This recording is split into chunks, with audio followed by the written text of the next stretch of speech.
Welcome to the Town of Derry Planning Board meeting for July 2nd, 2025. We start our meetings with a Pledge of Allegiance. If you'd all rise and join me, please.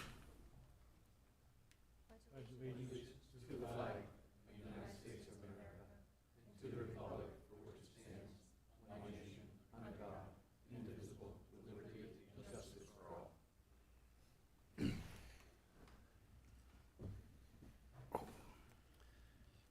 I'll first go through some administrative housekeeping.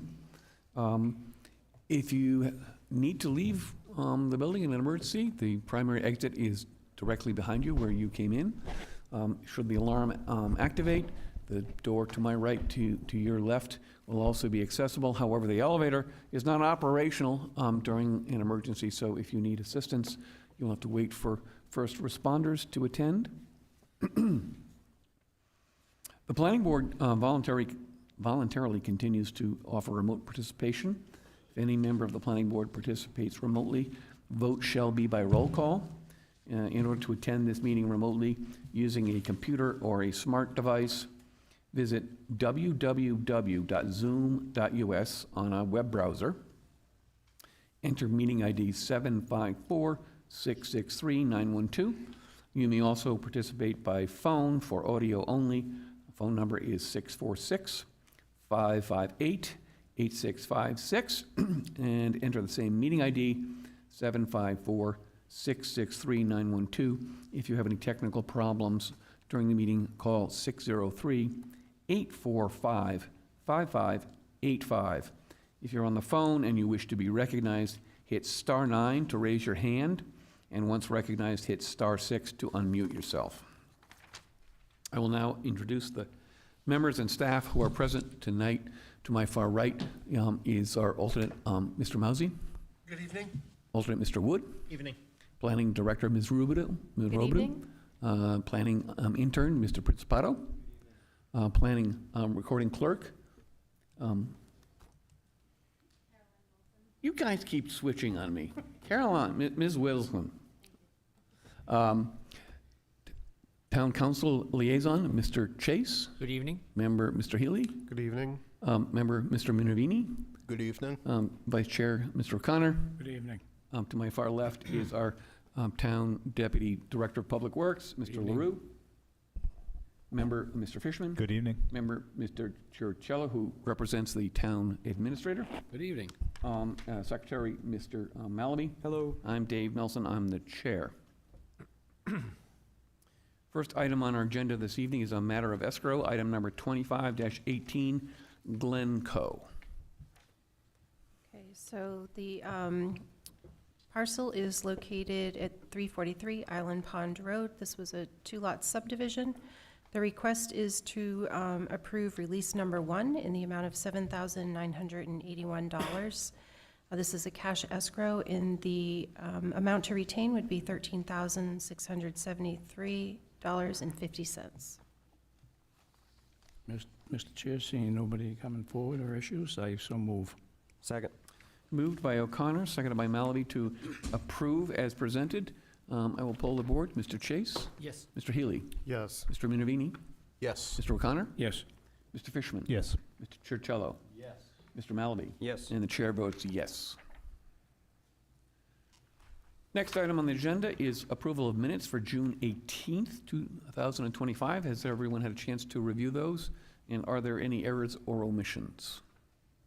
Mr. Chair, seeing nobody coming forward, I move to accept them as written. Second. Moved by O'Connor, seconded by Malaby to accept the minutes of June 18th as written. Again, I will poll the board. Mr. Chase? Yes. Mr. Healy? Yes. Mr. Minervini? Yes. Mr. O'Connor? Yes. Mr. Fishman? Yes. Chair Cello? Yes. Mr. Malaby? Yes. And the chair votes yes. Next item on the agenda is under correspondence. We have none at this meeting. Ooh. Sorry. Yes. Other business, we have a continuation of architectural design review for a sign in the traditional business overlay district for Still Anthony's Cucina, parcel IDs 30162, 43B East Broadway. We continued because there were some questions that we didn't have answers to, so we will take this up again.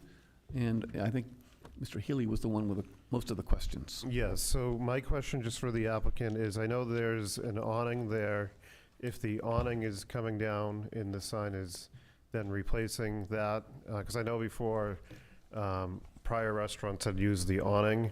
And then the second question would be where the sign's going to be located, because reviewing the ordinance, I want to make sure it's going to be up above and not down below where it's going to get in the way of pedestrians and block vision. So just basically where the sign's going to be on the building and if the awning's staying or being removed. So feel free to sit down and please give your name and address for the record. The awning's staying. Okay. The sign will be above the awning according to the codes. We had some codes that it's gotta be so many feet off the. Yeah, 8 feet. I know we've approved some signs recently, and they may not be at that level, and we're going to look into that. But I want to make sure that it's going to be up high. And it's Okay. gonna be up high, you know, just like you see all the signs up and down Broadway, it's gonna be similar to those. Okay. Yeah, so the television audience needs to hear you as well. So we can hear you perfectly in the room, but you got to kind of get near the mic. So the awning's staying in place, and the sign will be above the awning according to the codes for the town of Derry, just like similar signs that are in downtown Derry. So a follow-up question on that. There is some identification of the previous business on the awning, and the sign has a different business name. Are you going to change what the awning looks like to, No, the awning will stay just like it is for now. so you have both identifications? Yeah, well, it's painted over, so you don't see the other identification Oh, that was okay. on there before. There's a flag, the flag colors are over it. Okay, great. Thank you for that clarification. Any other questions? No, those are my questions. I just want to clarify that I had made a comment at the last meeting. I think that anyone that's requesting something from us, besides if it's just a escrow or an extension, they should attend the meeting. So I appreciate you being here to answer No questions. problem. Thank you. Thank you. All right. Any other questions, Could we comments? get Mr. name Fishman? name and address for the record? Oh, yes, name and address for the recording secretary, Name of the please. restaurant is still Anthony's Cucina. My name's Anthony Cristallo, the owner. Thank you, sir. Anything else? Mr. Chair, seeing no further questions, I move Thank you. pursuant to the Town of Derry zoning ordinance, Article 12, signs, Section 165-101.5, signs in the TBOD to approve the sign design presented for Still Anthony's Cucina, parcel 30162, 43B East Broadway, as presented. The board finds the sign is compatible with the surrounding buildings, meets the regulations contained in the ordinance, and complements the surrounding architecture. I so move. It has been moved by O'Connor, seconded by Malamy, to approve the sign as presented. I'll poll the board. Mr. Chase? Yes. Mr. Healy? Yes. Mr. Minervini? Yes. Mr. O'Connor? Yes.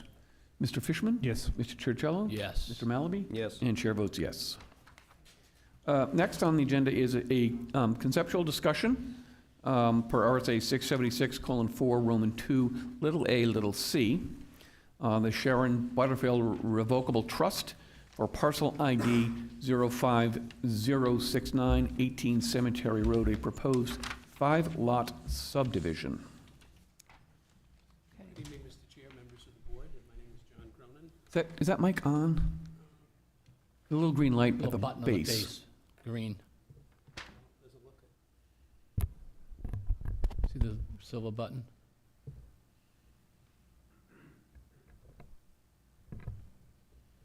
He broke it. There you go. Better? Yeah. Better, thank you, sir. I'll try it again. Take two. Good evening, Mr. Chairman, members of the board. My name is John Cronin. I'm an attorney from Manchester representing the applicant, and with me is Brett Cole, the project engineer. We have been speaking with Ms. Robideau and staff for some time about this particular parcel. It has frontage on Cemetery Road, also on Humphrey Road Extension. It's approximately 12 and a half acres in size. I think the notice reflects 5 lots, but the proposal is for 4. All of the lots face Cemetery Road, which is a requirement of your ordinance, and they have adequate distance in frontage. One of the reasons it was suggested to come here for a conceptual was to get some feedback and direction on process and procedure. As Brett has laid out the lots, you can see them in the north parcel. There was a former home up there, an old homestead that's been raised in an established curb cut. The next lot down from the north has the house set out back, and they're using it's a cattle access, basically. It's a gated curb cut that's been long existing there. The lower two lots, as you can see in the frontage, there's some wetlands there. The lots are big in size. The north one's about 2 acres. The middle ones are substantially larger than that. And one of them has an existing curb cut off Humphrey Road Extension, which is Class 6 road. It's currently being resurfaced. I think it gets done periodically. Looks like it's in pretty good shape, and that cut that's out there now provides access to that lot that would allow you to get in and out without crossing any wetlands or seeking any wetland permits or causing any environmental issues. So the design is to have 2 of those curb cuts come off Humphrey Road Extension. There's a couple of different issues the way that's handled according to the statute. Generally, statute reads you need to have a Class 5 or better highway, and there's a number of enumerated sections with the "or" language. One of them is if the road or the street that you're seeking to have access from aligns or corresponds with a road on the town map. We believe that Cemetery Road is on a town map, and perhaps even Humphrey Extension is.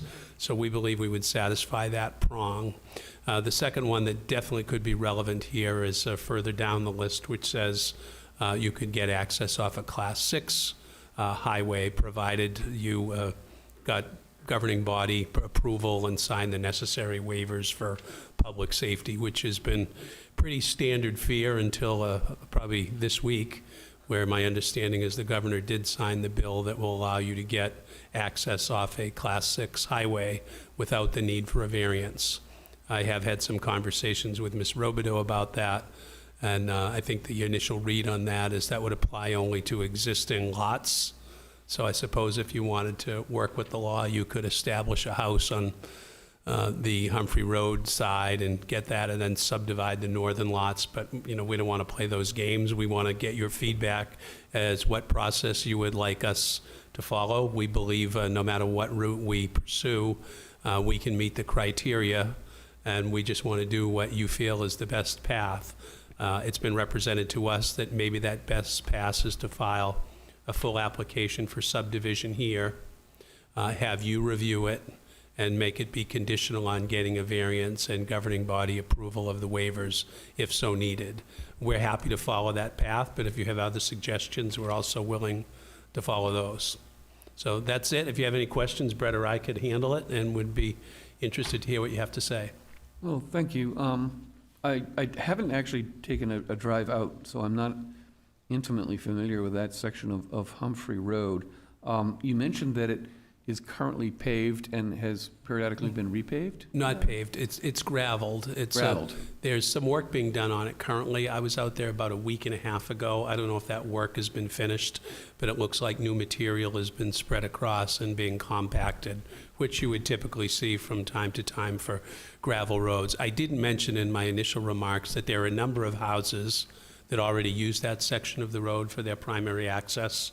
There's one farmhouse down in the back, and a number along the right side of Humphrey Road Extension that appear to have been there for a substantially long period of time, and that's their only source of access, by my observation, to the public highways. So, Mr. Chair, can I add to that? Because I was out there today, and the... well, you got to use the mic, John. It's not gravel, it's actually a ground-up asphalt, and it's pretty thick that's out there, and there's like 2 or 3 more full truckloads ready to go down to out even further. So, my understanding of the legal definition of Class 6 is discontinued subject to gates and bars. That's the prosaic colonial era description, but it's also a public right-of-way that is not maintained. So, Mr. LaRue, is it being maintained by the town or someone else? I actually approached the individual that was doing the work out there. He was taking millings from one of our road resurfacing projects from Continental Paving and spreading it out himself with a skid steer. Okay, so it is not getting town maintenance, and it is It's discontinued, I Class 6 believe. road. I believe it's just discontinued. I don't think it's subject to gates and bars. So, bear with me, if it is simply discontinued, it is extinguished, it is no longer a public road of any class. The legal words for creating a Class 6 road is discontinued, subject to gates and bars. That seems weird, but it dates from the colonial era. So if it is indeed a Class 6 road, then the attorney is correct in that typically the statute requires permission from the governing body in order to develop a house with access off that road. My understanding is in the town of Derry, we go further and require a variance. How did we come to that, I ask?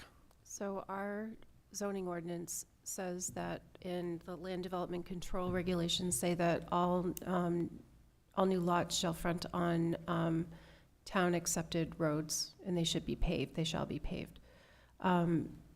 This isn't. So when applicants come before us and ask to create subdivisions on, if they're not planning on improving the road to create it, bring it to town standards for the town to accept it, the zoning board for a variance to allow them to create a lot on a not accepted road. Even though state law specifically says that permission is to be granted by the governing body. In Derry, the governing body delegates that authority. I'm pretty sure that gets delegated down to the ZBA. I think under, an Attorney Cronin would probably know better than I, because I don't have the RSA in front of me, but under that, was it 670-something 41? 67441. Thank you. I was close. I think that it can be the governing body, but I think there's also a qualifier in there that you can go to the zoning board for that. Part of it is you have to provide a waiver of municipal liability so that the landowner is saying, we're not going to hold the town responsible for the maintenance of the road. So I understand that. You're providing a waiver of liability, and you're asking the zoning board for permission, but you're not asking them for a variance. It would be a variance from that clause in our ordinance. I know. I'm going to get us in trouble and say, I don't think we have the ability to rewrite state law to that regard, even though we're a charter town.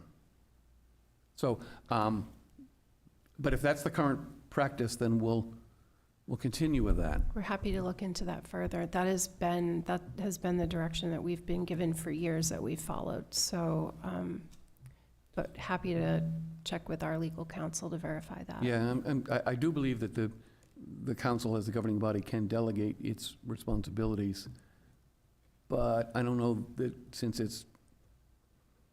a variance has a higher burden, I'm not sure that's the way we ought to go. But if that's the way it's written, that's what we'll deal with it tonight, and we'll investigate it for future reference. We'll take a look at it, and your ordinance is a little bit different in terms of your lot configuration than we see in many towns.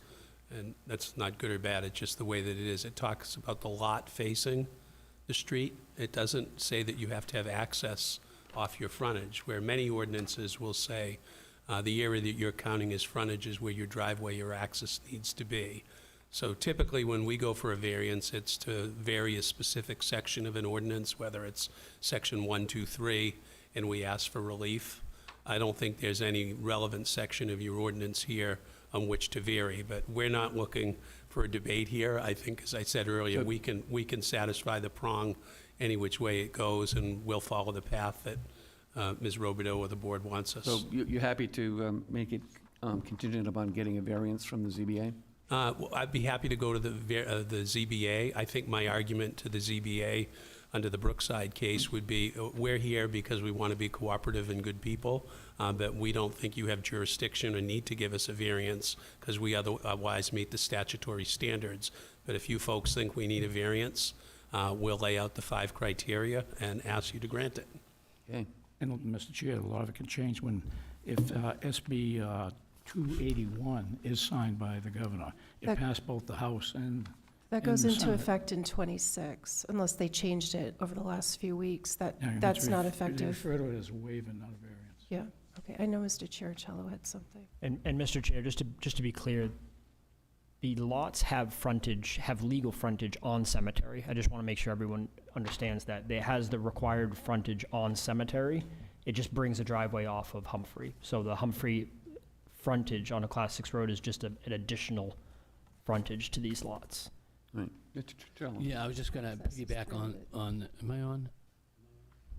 I can't even see if the light's on. I just want to piggyback on the fact that the bill that the governor's about to sign, that waiver actually has to be recorded in the registry of deeds. I think that's new, only because of the housing situation. You know, there's a lot of pressure on housing, but on the same token, the town doesn't want to take on liability, especially if the roads are not to town standards.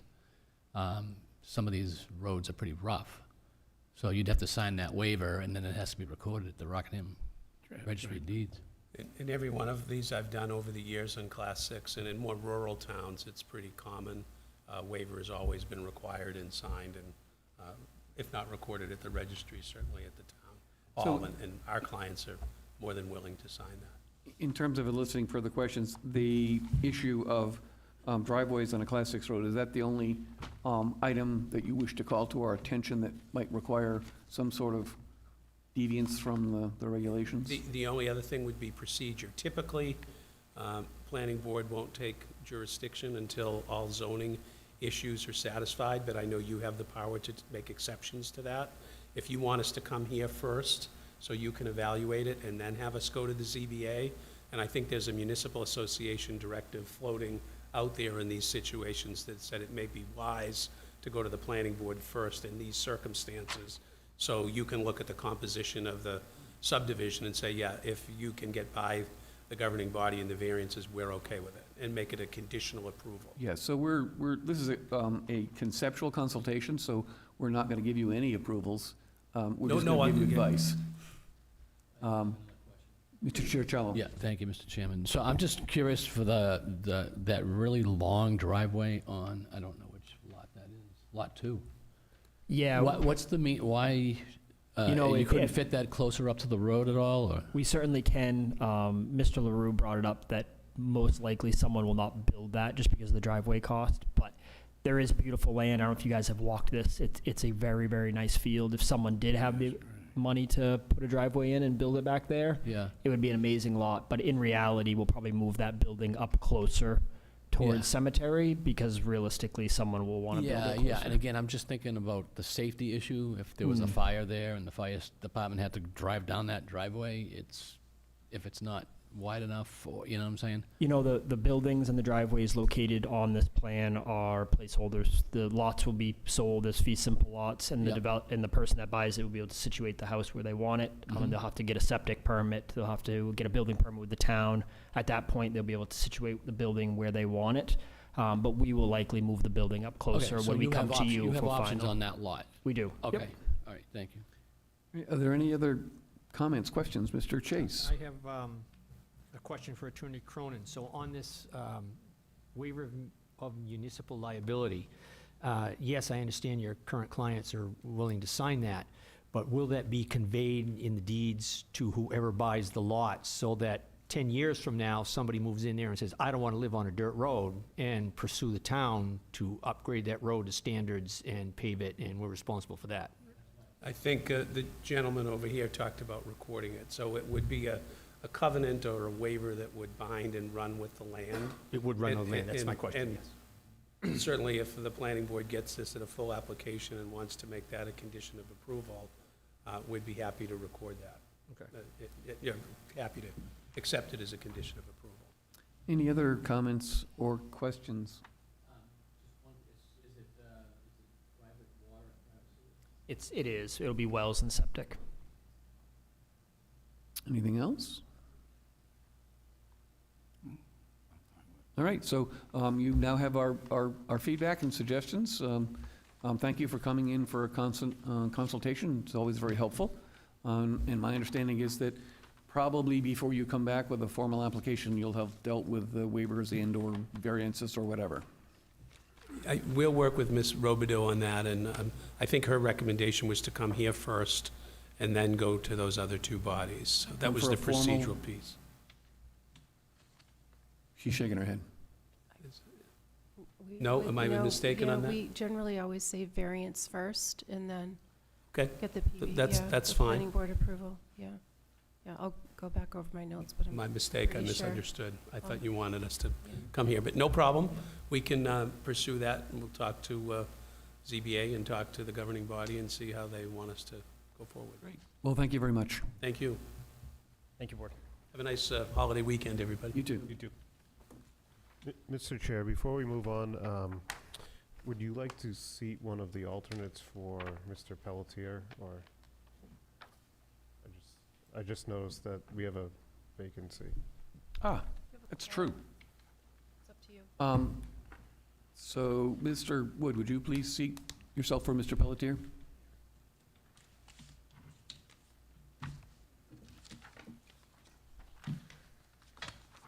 All right, as soon as I find my agenda, we will get back to the next item.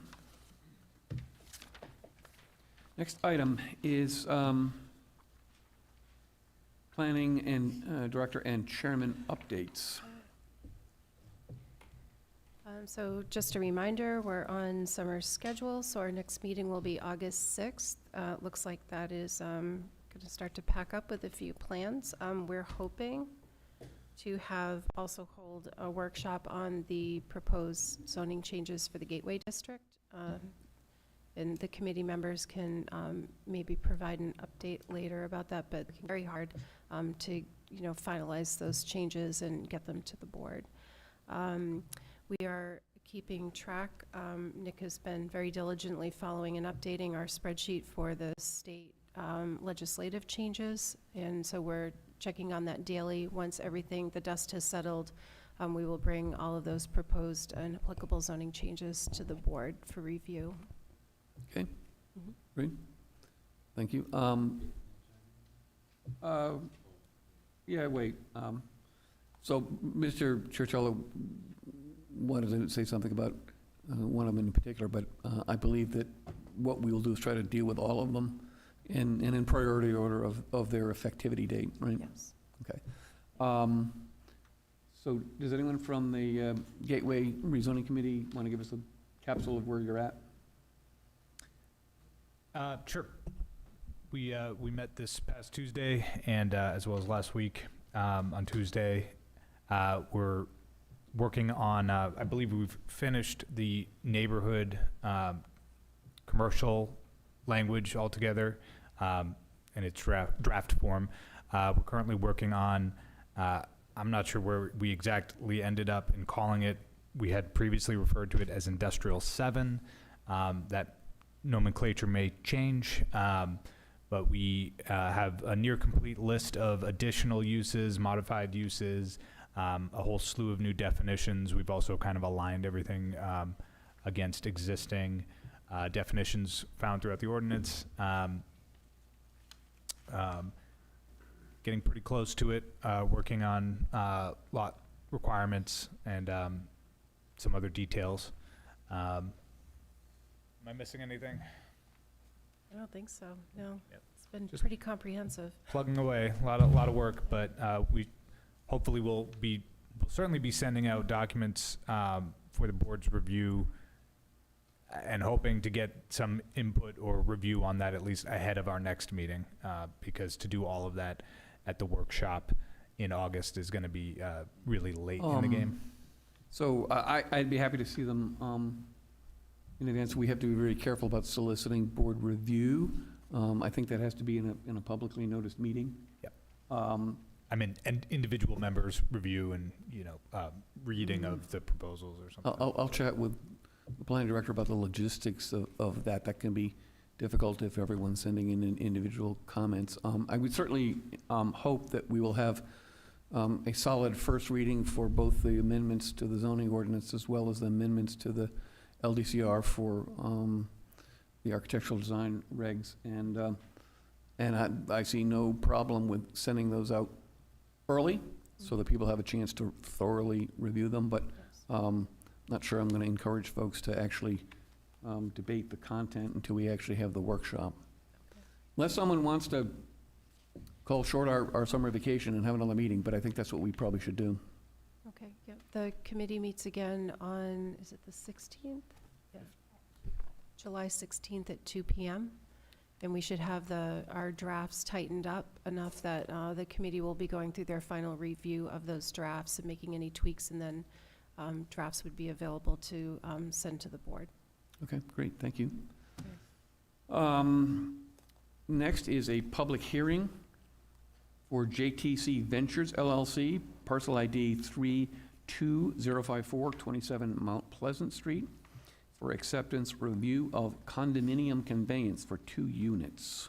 Okay, so the ZBA granted a variance on March 21st of '24 to allow the construction of a 2-family dwelling unit on the property, which has 16,500 square feet, where 20,000 square feet is required.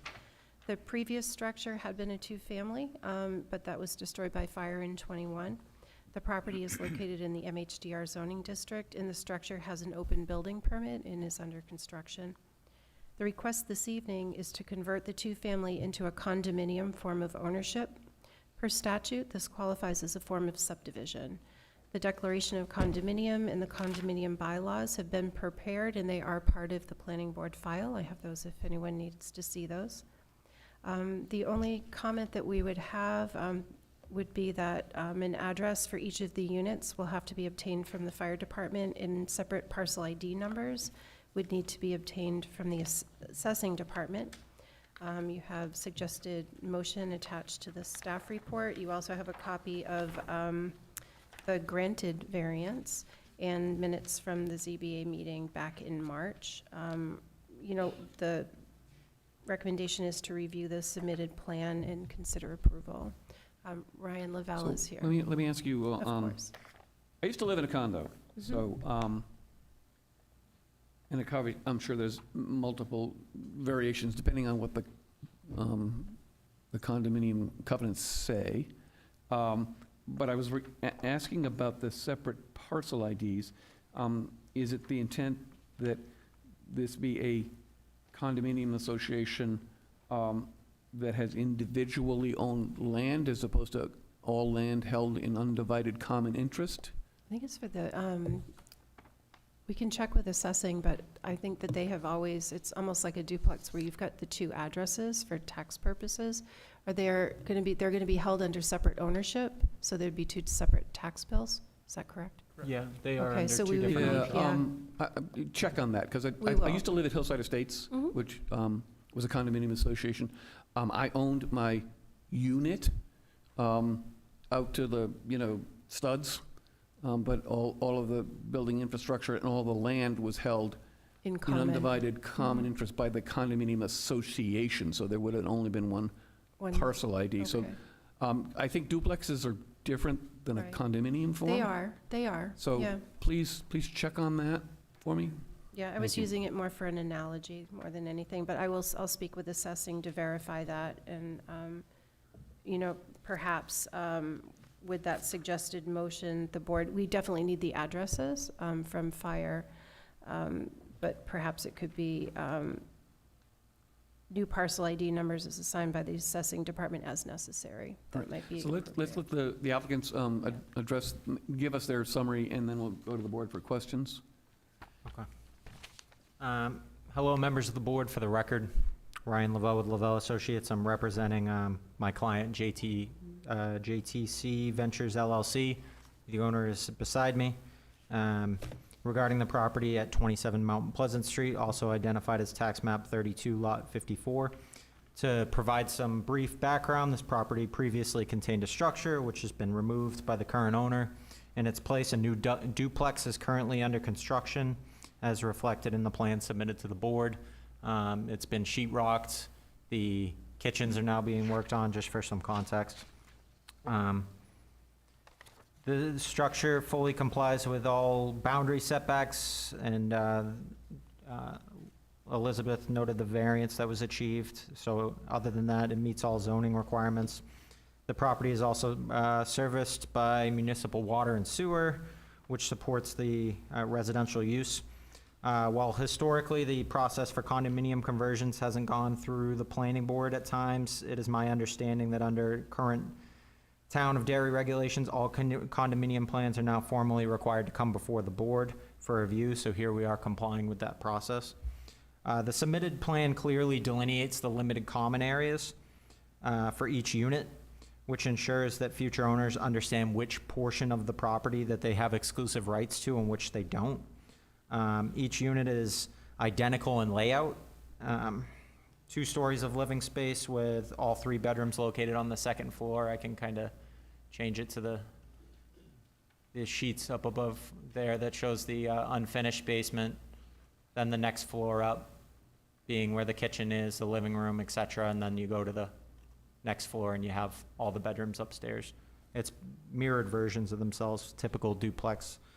Once this condominium plan is approved and recorded at Rockingham County Registry of Deeds, the next step will be for my client's attorney to finalize and record the accompanying condo docs and declaration, which are necessary for defining ownership rights, maintenance responsibilities, and all legal provisions related to both units.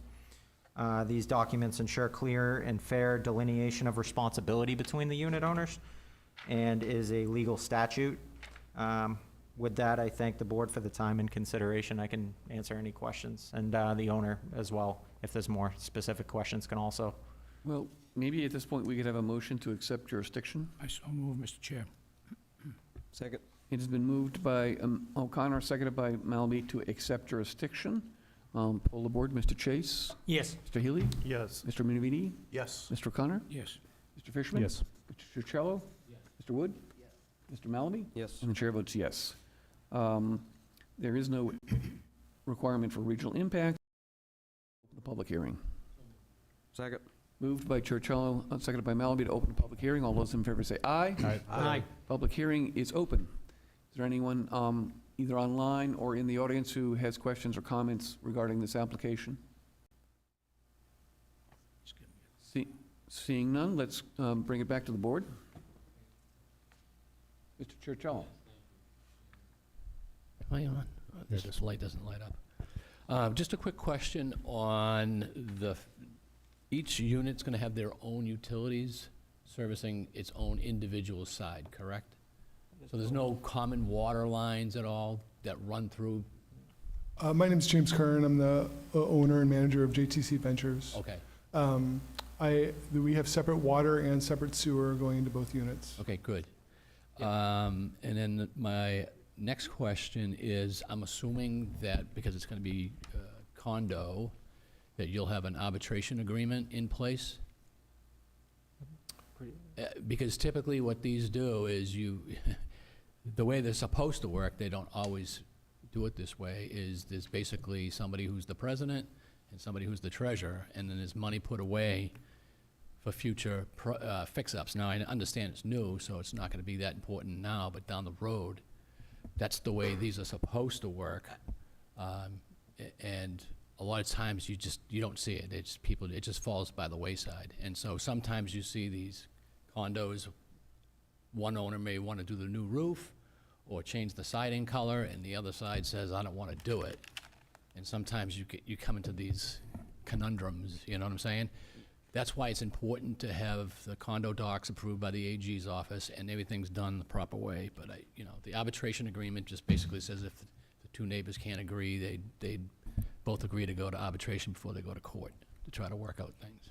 Right. I believe a lot of those things that you notated are in the condo docs already, and that we had conference calls with the owner, me, and the lawyers, et cetera. And a lot of the stuff with the roof, the siding came up in those discussions, and I believe that they're a part of the condo docs. Right. And lastly, what's the square footage? Each unit is about 1,700 square feet, a little less. Nice. Okay. Thank you. Any other questions, comments? Okay, hearing none. Then motion to close the public hearing. So moved. Second. Moved by O'Connor, seconded by Malaby to close the public hearing. All those in favor say aye. Aye. Public hearing is closed. We have a large number of waivers. Probably most of them make sense, given that this is a 2-unit condominium, but perhaps you would just review them for us and why you're requesting them?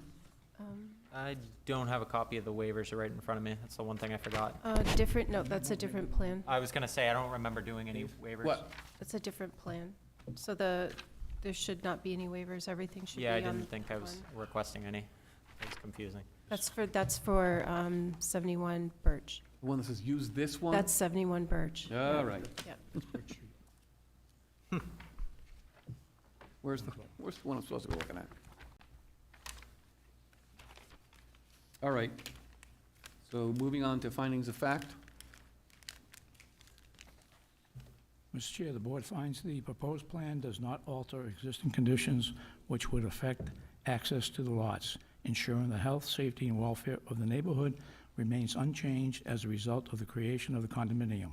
The board finds the proposed parking plan is adequate for the site and meets the parking density requirements for the use. Second. Moved by O'Connor, seconded by Malaby, to make findings of fact. I will poll the board. Mr. Chase? Yes. Mr. Healy? Yes. Mr. Minervini? Yes. Mr. O'Connor? Yes. Mr. Fishman? Yes. Mr. Chiricello? Yes. Mr. Wood? Mr. Malaby? Yes. And the chair votes yes. Mr. Chair, after review and deliberation of the condominium application for PID 32054, 27 Mount Pleasant Street for JTC Ventures LLC, the board finds the applicant has satisfied the general requirements of the Land Development Control Regulations. Therefore, the motion is to approve pursuant to RSA 676:4, Roman numeral 3, expedited review, with the following conditions. Subject to the owner's signature, submit an 11 by 17 plot plan showing the new units, address as assigned by fire prevention, and the new parcel ID numbers as assigned by the assessing department. Conditions precedent shall be met within 6 months. Submission of the appropriate recording fees payable to the Rockingham County Registry of Deeds. This includes a $25 L-chip fee, recording fees for the Mylar, and the notice of decision. The condominium documents shall be recorded at the Registry of Deeds, and a copy of the recorded documents shall be provided to the planning office within 30 days of the recording of the condominium plan. Second. I believe that's it. Moved by O'Connor, seconded by Malaby. I do have a comment or question that continues to reference the assignment of parcel IDs. That's at this moment to be determined, right? Yes. Yep. Okay, great. I'll poll the board. Mr. Chase? Yes. Mr. Healy? Yes. Mr. Minervini? Yes. Mr. O'Connor? Yes. Mr. Fishman? Yes. Mr. Chiricello? Yes. Mr. Wood? Mr. Malaby? Yes. And the chair votes yes. Thank you very much. Yep. Thank you, members of the board. Looks Thank you. good.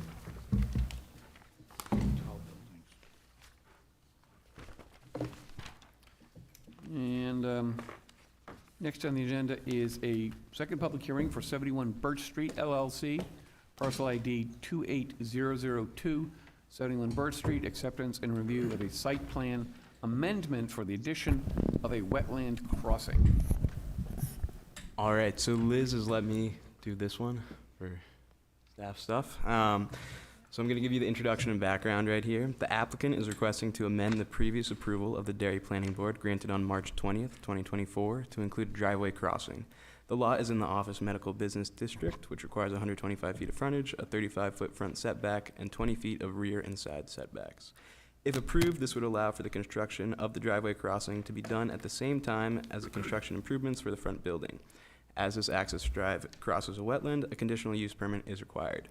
For staff comments and concerns, the owner has been advised that parking on unpaved surfaces and the storage of materials on a drainage easement is not permitted.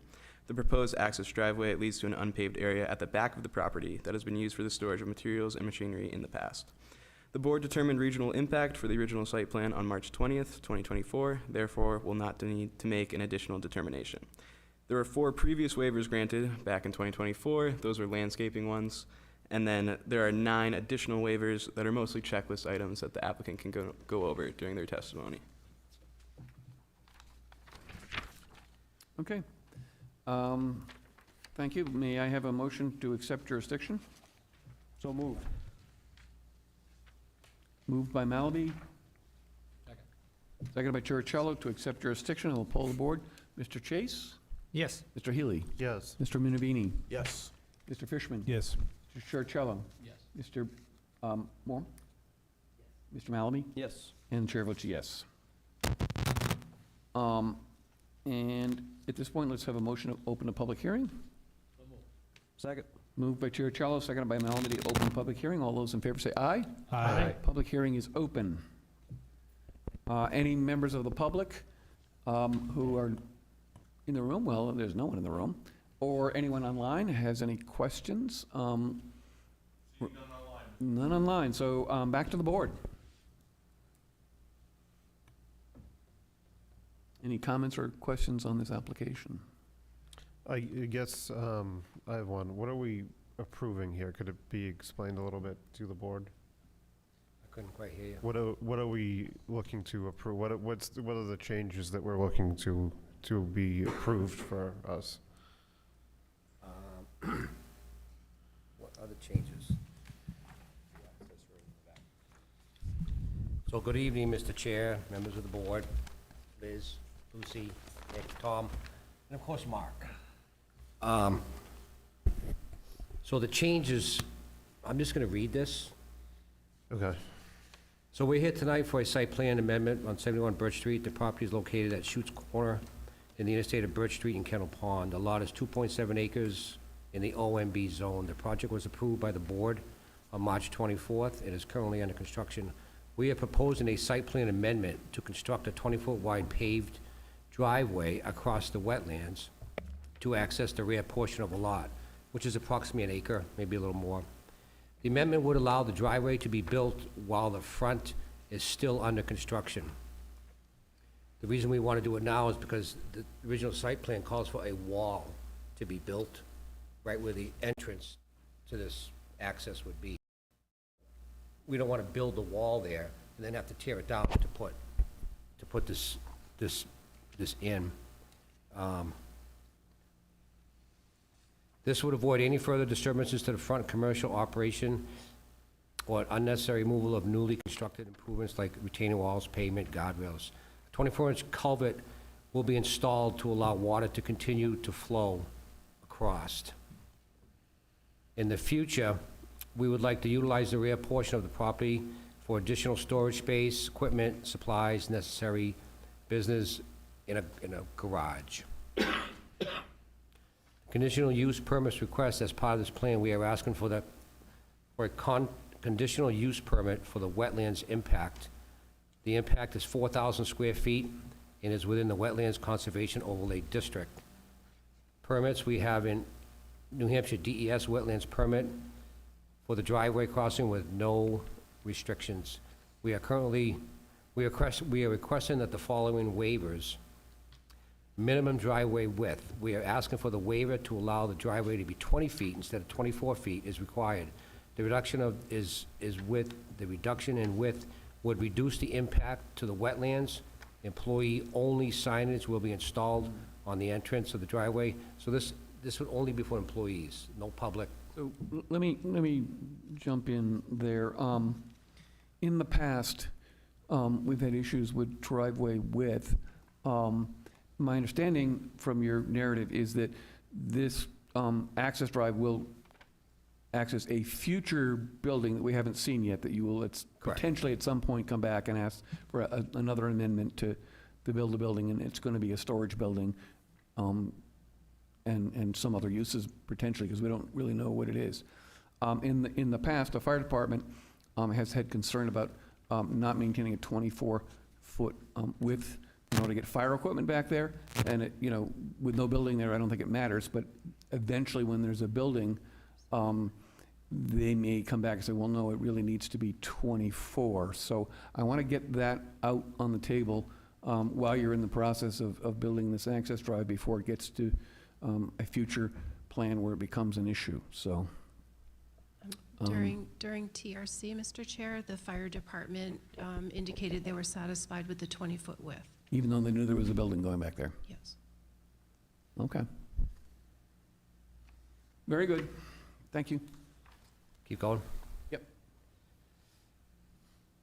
The driveway embankment slopes. Regulations require an embankment slope of 4-to-1 or greater. We are proposing a 2-to-1 slope to reduce the impact on the wetlands. The guardrails, we are asking to not install guardrails along the straight section of the driveway. Guardrails along the front and the side will be curved into the driveway entrance to provide protection from turning vehicles. And that's all I have for, I don't know, somebody said there was 9 of them? Yeah, you have some for the lighting plan, landscape plan, meets and bound and area of closure, HIS mapping, dumpster and snow storage, and pavement markings and commercial signage Oh. details. Okay, I'm sorry. Yeah, so I'm going to suggest that the additional ones probably will be relevant when they come back for the building, but just to have a driveway into the woods, probably don't need them. Speaks to completeness. Still, there's nothing.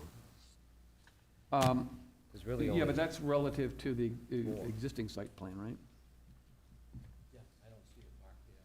I mean, it's a busy plan, so I just don't know if I'm seeing it, but. All I'm saying is whatever is not being amended is not really up for further, you wouldn't get a second bite at that apple, is I guess what I'm saying. It's an approved plan. Right, so where did you approve, no, I wasn't here for this approval, but if you're gonna extend that drive around towards the back, we're gonna approve a driveway, correct? Can't hear you, Brian. Am I not seeing that, or am I? Yes, we're extending and creating a wetland crossing for an access drive. Right. Um, Wouldn't it be relevant to find out if you build that driveway, where you're gonna store the snow? Only if the driveway location is exactly where the snow storage was specified to be. Do we know? If the snow storage is gonna be in the exact same spot you did originally, that's fine, but if you're gonna be plowing that driveway, is it gonna have store snow in a different spot? Can I approach with the plan? Yeah. this is Mark. He's, does all the site work.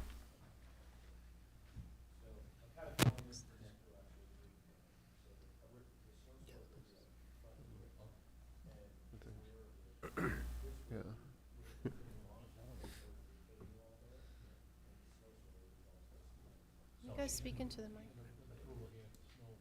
All right, so hold on, guys. Can we grab one of those portable mics so that you can make those comments on the record?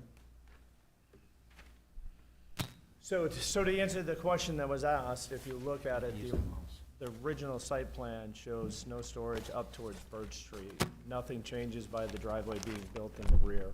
There was never snow storage in the rear. Originally, the site would come right across, there was a small retaining wall there, and then turn right Yeah. along the pond. I'm fine with that. I just wanted to clarify. And the full list of waivers, that everyone on the TRC was happy with those? Yes. Okay. Mr. Other Chairman, questions? Mr. Chase? I have one for Mr. LaRue. I'd like to hear more, if you know about it, about this drainage easement. Materials being stored on it, vehicles being parked on it where it's not allowed. Right. So if materials and vehicles are already being placed where they're not allowed, where is there room for a building back there without being on the drainage easement? I think it's just an intermittent issue at the moment that's being rectified. I can't speak for the applicant, but we have instructed him to have an abutter that's storing material in that access easement area to remove it. Okay, so that's in a butter. So they have room for a building back there without encroaching on that easement? I believe they could possibly, they probably would need a variance for the wetland, similar to what was requested for the front building. Yes. But there is probably some room. Obviously, it wouldn't be a large garage, but there's room for a structure. And I believe the applicant also deeded out the easement in anticipation of a future building in that site and using that to attenuate any stormwater. Okay, so that won't be an issue as far as you can Right. see? Okay. Any other questions or comments from members of the board? Nope. Then we can move on to the waivers. Is there any objection if we do one motion for the long list of waivers? We have to accept jurisdiction. Oh, haven't we? Yeah, we did. Otherwise, we would not have opened the public hearing. You did. Oh, you were out of the room when you did it. But you would have to close the public hearing. That's that? You'd need to close the public hearing. Yeah. So if there are no other questions from the board, no one in the public, let's have a motion to close the public hearing. So move, Mr. Chair. Second. Moved by O'Connor, seconded by Malaby to close the public hearing. All those in favor say aye. Aye. Public hearing is closed. On the matter of waivers, Mr. Chair, I move to grant the following waivers. LDCR Section 170-62B1, 170-26.15, and Figure 1, typical roadway cross-section at 24 feet, minimum driveway width. Next one, LDCR Section 170-26.17, driveway embankment slopes. Next one, LDCR Section 170-26.18, guardrail. Next one, LDCR Section 170-61, capital A, 12, HIS mapping. After review of the waiver request, the board finds that the specific circumstances relative to the plan or conditions of the land in such plan indicate that the waiver will properly carry out the spirit and intent of the regulations. could we read the rest of them as well? Seeing no objections, Mr. Chair, I'll go on. The next one, LDCR Section 170-67, parent A, close parent, and 170-61, open parent A, close parent 20, dash lighting plan. Next one, LDCR Section 170-64 and 170-61, open parent A, close parent 21, landscape plan. LDCR Section 170-61, open parent A, close parent 4, dash, Mets and bounds and error of closure. The next one, LDCR Section 170-61, open parent A, close parent 19, and 170-67, B and C, dumpster, snow storage, and pavement markings. And finally, LDCR Section 170-61, open parent A, close parent 23, and 170-67D, commercial signage details. Okay, moved After- by, After the review of the waiver request. we already said that for the Oh. previous one. Okay. So moved by O'Connor, Second. seconded by Malaby to grant a large number of waivers. Is there any discussion? And just for clarity, waiver 7 on our list here for HIS mapping, just for the record, should be included. I think it would, I think you did read that. the RSA, but you didn't say the word. Okay, I'm sorry.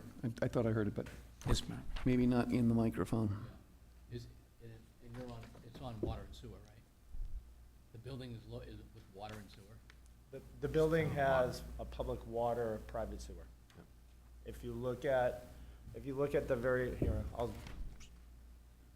right there is the septic system and the septic tank. And there's not sewer close by, or? Right up there, I believe, if I'm not correct, there's sewer out in the road that does not do anything. I had to put in a bio system. Yeah. So the water that comes out of it, you can almost drink it. Pretty neat. Pretty expensive, but pretty neat. Oh, that's good. I just had a quick question on the lighting plan. So what's changing there? What are you doing? So, nothing, there's no building yet. Oh, okay, all right. So we're waiving it before? We're waiving it for this amendment because there's no building to be lit. We expect to see another amendment come back at a future date in which the lighting plan will be relevant. I gotcha, okay. And that would be the same with the commercial signage details? Right, all the rest of that would be in jurisdiction at that point. Yeah. Okay, anything else? All right. We have a motion, we have a second. No more questions, I will poll the board. Mr. Chase? Yes. Mr. Healy? Yes. Mr. Minivini? Yes. Mr. O'Connor? Yes. Mr. Fishman? yes. Mr. Churchello? Yes. Mr. Moore? And Mr. Malaby? Yes. And the chair votes yes. Next. Mr. Chair, Commissioners. the board finds that the proposed construction is essential to the productive use of land not within the WCOD. The design and construction methods will be such as to minimize detrimentally impact to the wetland. and the site will be restored as nearly as possible to its original condition. No alternative that does not cross a wetland or has less detrimental impact on a wetland is feasible, and economic advantage alone is not reason for the proposed construction. Therefore, the board moves to grant a conditional use permit pursuant to the Town of Derry zoning ordinance, section 165-80, dot, capital B, open parent 2, close parent, open parent A, and close parent. So moved. Second. Moved by O'Connor, seconded by Malby to grant a conditional use permit. Any discussion? Mr. Chase. It is, in the staff report, it had made note of there should be a stipulation about parking in the back. Should be parking? No, there should not. Was that the issue that you had raised previously with Mr. LaRue? Yes. And he said it's being addressed. Was the parking also part of Yeah, we're, that? I'm just looking at the staff report, and it says that the planning department recommends approval with a stipulation about parking in the back of the lot. When we discussed parking, it was about parking construction vehicles, and any vehicles that would be parked would have to be in a paved surface in the future. Okay. Well, we can certainly add that to the actual final conditions of approval if Yeah. it's appropriate. Okay. Any other questions? Nope. I'll poll the board. Mr. Chase? Yes. Mr. Healy? Yes. Mr. Minervini? yes. Mr. O'Connor? Yes. Mr. Fishman? Yes. Mr. Churchello? Yes. Mr. Moore? Mr. Wood? Mr. Malby? Yes. And the chair votes yes. Mr. Chair, finding of facts. The board finds the proposed plan provides safe and efficient vehicle access, and the design and construction of the access way is adequate to accommodate the anticipated volume of on-site traffic proposed by the development. The board finds the stormwater management as proposed is designed to control the post-development runoff so that it does not exceed pre-development runoff. Second. It has been moved by O'Connor, seconded by Malby to make findings of fact. Any discussion, questions? Poll the board. Mr. Chase? Yes. Mr. Healy? Yes. Mr. Minervini? Yes. Mr. O'Connor? Yes. Mr. Fishman? Yes. Mr. Churchello? Yes. Mr. Wood? Mr. Malaby? Yes. And the chair votes yes. Mr. Chair, approved pursuant to, after review and deliberation of the amended site plan application for 71 Birch Street, PID 28002, 71 Birch Street, LLC, the board finds the applicant has satisfied the general requirements of the Land Development Control Regulations, or in cases where the regulations cannot be met, has satisfied the waiver requirements. Therefore, the motion is to approve an amended site plan pursuant to RSA 676:4, Roman numeral 1, completed application with the following conditions: subject to owner's signature, subject to on-site inspection by the town engineer. Note approved waiver is on the plan.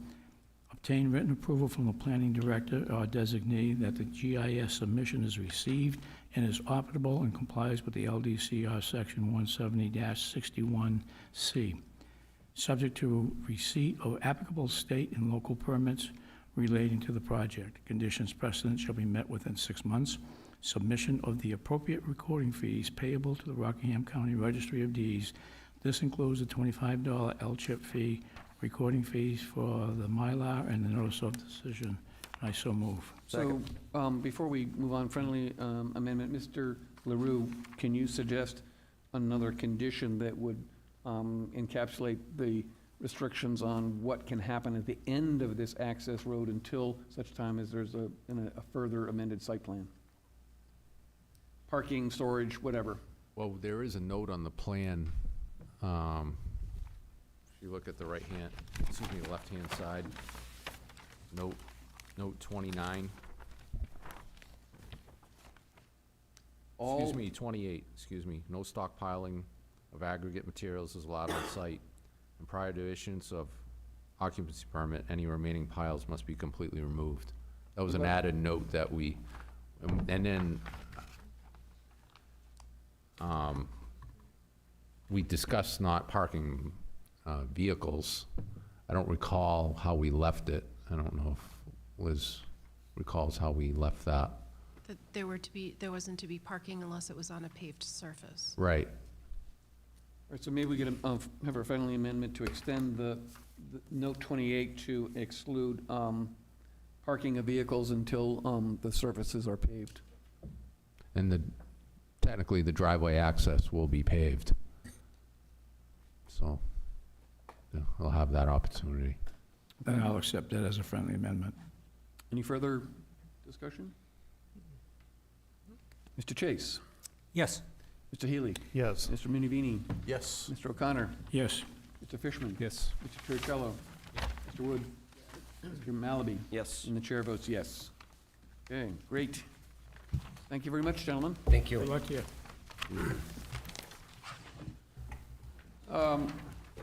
Board member comments. Did you have a comment, Mr. Turcello?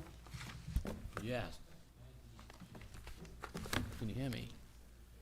Yeah, so Mike, there was some, we started discussing about what's going on in Concord with some of the changes in planning, which most of us are aware of.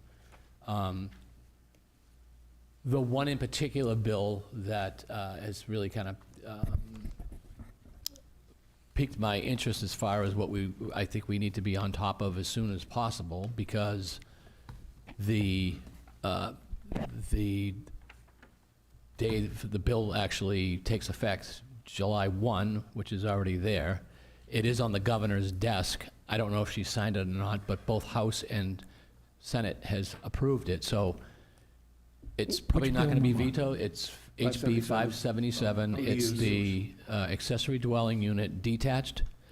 And the only reason why I'm mentioning that is because if it gets approved, before we have any, either a workshop to figure out how we want to handle those, it may come faster than we anticipate. So I had brought it up to the chair and the chair had said there are other bills, which is true, that maybe we should have a workshop to handle all those. I'm just saying cautionary that because this had an established date of July 1, 2025, so it takes effect. I don't know how you can have a law in effect before the governor signs it, but that's another discussion. Yeah, well, like I said, she's either going to sign it or she's not going to sign it, and it becomes law automatically. So technically... I think we did stipulate that we would try to work on these in sequence order based on effectivity date, and if that one is going to be the one immediately, that would probably be at the front of the queue. So you might want to start thinking about that. Yeah. I can also have a- tell you we have a that plan the in place. zoning board already approved a detached ADU. Yeah, within they've last done 2 it, weeks. they've done a couple in the past, but Yeah. now this would be by right in a residential zone, they're allowed a detached. My concern is, there's rumblings and rumors that it usurps all local planning, which is wrong, because if you read the bill, there's still things that the planning board can ask for. I just want to be in front of that, because if it starts coming quickly, we know what we want to do with those detached. Do you know what I'm saying? In other words, it has to match the aesthetics has to match, the side setbacks still have to be dealt with, which would be different from attached. There are some differences, but I think it would behoove the board to get on top of that one in particular as soon as we can. Okay, so Nick has done a really good job of staying on top of the legislation as it's been moving through the House and Senate and Committee of Conference. Yeah. He has created a spreadsheet that has all of the bills that would affect land use policy or the municipality, things that like our office would potentially touch. We can get that out to you tomorrow with the updates from today in it. And then if the board would like, we can work on drafting amendments, and if we have time, the ones that, if they do pass the governor's desk, that take effect on July 1st, we can potentially add those to our August 6th meeting, if you'd like. We can do I think that. it's low-hanging fruit. Yeah, And we'll take there's no care of it. committee of conference. It passed the House, Okay, voice all right. vote, House, Senate, so both. Yeah, there's a both- few, we've been keeping close tabs on. Yeah, that one there is probably going to come through. Yeah, okay. All right, thank you, Brian. Any other board member comments? Not a motion to adjourn, please. So move. Second. Moved by O'Connor, seconded by Malavy to adjourn. All those in favor say aye. Aye. We stand adjourned.